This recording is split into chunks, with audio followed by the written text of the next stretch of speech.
طبرانی کی ایک صحیح روایت ہے، ابو العاص ثقفی نبی صلی اللہ علیہ وسلم سے روایت کرتے ہیں، آپ نے فرمایا روزانہ آدھی رات کے وقت آسمان کے دروازے کھول دیے جاتے ہیں اور ایک پکارنے والا فرشتہ پکارتا ہے کوئی دعا کرنے والا جس کی دعا قبول کی جائے، کوئی سوال کرنے والا جس کا سوال پورا کیا جائے، کوئی مصیبت زدہ جو دعا کرے اور اس کی مصیبت دور کر دی جائے. یعنی آدھی رات کے بعد دعائیں قبول ہونے لگ جاتی ہیں.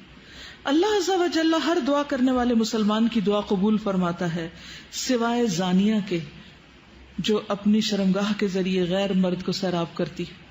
زانیہ عورت جو مرد کا دل بہلاتی ہے زنا کے ذریعے، اس کی دعا نہیں قبول ہوتی. پھر زنا کرنے والے لوگ خود اپنے آپ کو اللہ کے عذاب کا مستحق بنا لیتے ہیں. عبداللہ بن عباس کہتے ہیں رسول اللہ صلی اللہ علیہ وسلم نے فرمایا جب کسی بستی میں زنا اور سود عام ہو جائے تو گویا اس بستی کے لوگوں نے اپنے آپ کو اللہ کے عذاب کا مستحق بنا لیا کہ ان پر کسی بھی طرح کا عذاب آ جائے. پھر اسی طرح زانی کو دنیا میں بھی اللہ کی طرف سے سزا مل کے رہتی ہے. یعنی ایک ایسا جرم ہے کہ جس کی سزا دنیا میں بھی ملتی ہے. حضرت انس کہتے ہیں رسول اللہ صلی اللہ علیہ وسلم نے فرمایا 2 گناہ ایسے ہیں جن کی سزا میں جلدی کی جاتی ہے اور دنیا ہی میں دے دی جاتی ہے. نمبر 1 زنا اور نمبر 2 والدین کی نافرمانی، ماں باپ کی بات نہ ماننا. اور آپ دیکھیے کہ جو شخص ایسی بیماریوں میں مبتلا ہو جاتا ہے، یعنی زنا جیسی بیماری میں مبتلا ہو جاتا ہے، تو پھر اس کو ایمان کیسے رخصت ہوتا ہے؟ اس گناہ کو چھپانے کے لیے جھوٹ پر جھوٹ بولتا چلا جاتا ہے. ایک نہیں کئی ایک جھوٹ بولتا ہے. اور جب کوئی انسان جھوٹ بولتا ہے تو اس کے منہ کی بدبو سے فرشتہ کئی میل دور اس سے چلا جاتا ہے. اس سے اللہ سبحانہ وتعالیٰ کی پروٹیکشن ہٹ جاتی ہے اور وہ شخص ذلیل ہو کر رہتا ہے. دنیا میں بھی انسان پر طرح طرح کی بیماریاں اور طرح طرح کے مصیبتیں نازل ہوتی. پھر بڑھاپے کی عمر میں زنا کرنا اللہ کے غضب اور غصے کو بھڑکاتا ہے. اللہ تعالیٰ قیامت کے دن 3 لوگوں سے بات نہیں کریں گے غصے کی وجہ سے، اور نہ جنت میں داخل ہونے کے لیے پاک کریں گے.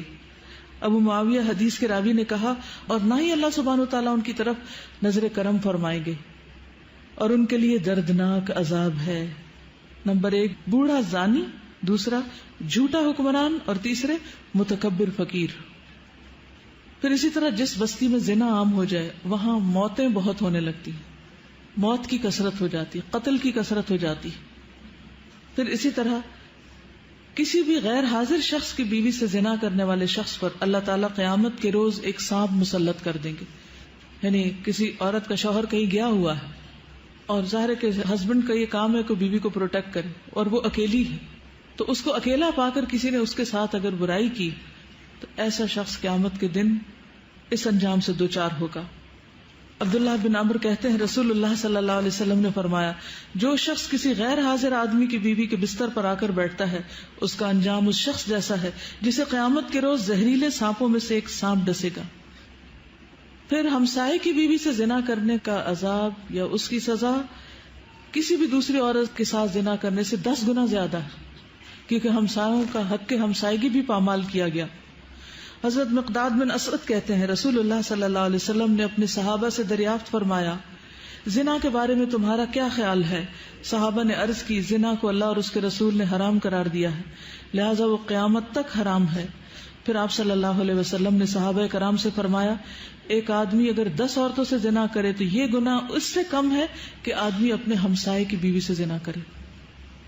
ہمسائے کی بیوی سے زنا ایک تو حق ہمسائیگی پامال ہوتا ہے، اس کے علاوہ کیا وجہ ہے کہ اس کو کیوں زیادہ برا کہا گیا؟ اعتماد کا رشتہ ہوتا ہے اور ساتھ ساتھ گھر ہوتے ہیں نا، تو سارے راز معلوم ہوتے ہیں کس دن کون اکیلا ہے، کون گھر میں ہے نہیں ہے. پھر اسی طرح تانک جھانک کے مواقع بھی ہوتے ہیں اور کئی طرح کی خرابیاں اس میں آ جاتی. کسی بھی وقت پیس آف مائنڈ نہیں رہتا، انسان ایک خوف کا شکار رہتا ہے. کیا آپ کو پتہ ہے کہ آخرت میں ایسے شخص کا انجام کیا ہے؟ کسی کو معلوم ہے؟ جو دنیا میں زنا کرتا ہے قیامت کے دن اس کا انجام کیا ہے؟ شابش.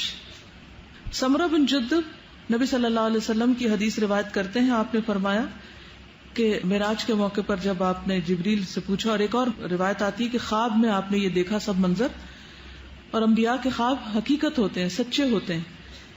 تو انہوں نے جبریل اور میکائیل سے پوچھا کہ جو مناظر آپ نے مجھے دکھائے ہیں ان میں سب سے پہلے جس شخص پر آپ کا گزر ہوا اس کے جبڑے، نتنے اور آنکھیں گدی تک لوہے کے آلے سے چیری جا رہی تھی، تو یہ کون تھا؟ تو بتایا گیا یہ وہ شخص تھا جو صبح کے وقت گھر سے نکلتا، جھوٹی خبریں گھڑتا جو آنن فانن ساری دنیا میں پھیل جاتی، اور اب میڈیا کے ذریعے ایک جھوٹ پوری دنیا میں کروڑوں بار ملٹی پلائی ہو جاتا ہے، اور ننگے مرد اور عورتیں جو آپ نے تنور میں جلتے دیکھے، کتنا ٹائٹ ہوتا ہے، وہ زانی مرد اور عورتیں تھیں، یعنی دنیا میں زنا کرنے والے مرد اور عورتیں اس تنور کے اندر آگ میں جل رہے تھے۔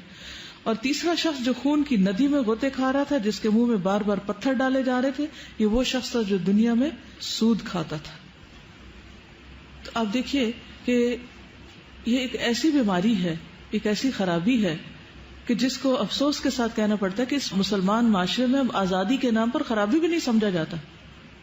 یعنی ایک وقت تھا کہ جب اسے ایک بہت ہی بڑی برائی سمجھا جاتا تھا، اور کوئی شخص اگر ایسی برائی کے قریب سے پھٹکتا تو اس کو ایک ذلت کی نگاہ سے دیکھا جاتا تھا، اسے ذلت اور رسوائی کا سامنا کرنا پڑتا۔ لیکن اب آپ دیکھتے ہیں کہ عموماً لوگ اس کو برا نہیں سمجھتے یا معمولی سمجھتے، کہتے اچھا کر لیا غلط کام، پھر توبہ کر لیں گے، معافی مانگ لیں گے۔